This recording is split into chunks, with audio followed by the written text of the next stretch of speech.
কারণ আপনাদের সাহায্য এখন প্রয়োজন। এখন যদি আমরা একে অপরকে সাহায্য না করি তাহলে আর কখন সাহায্য করব?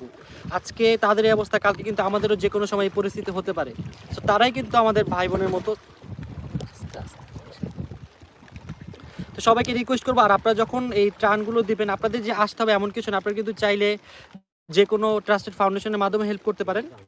তো আমার মতে এগুলাই বেশি বেস্ট।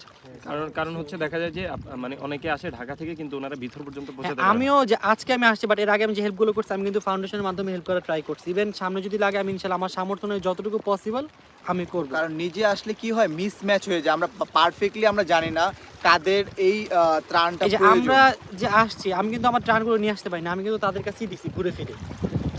কারণ আমাদের পক্ষে এতগুলো ত্রাণ একসাথে ডিস্ট্রিবিউশন করা সম্ভব না। না। তো কারণটা কি, প্রত্যেকটা এলাকা ওয়াইজ সাপোজ কারণ আর 50 আরেকটা লাগতে জিনিস পারে, আমি কারো দেখলাম 100 লাগতে যে পারে। মানে ত্রাণ থেকে মানুষের সংখ্যা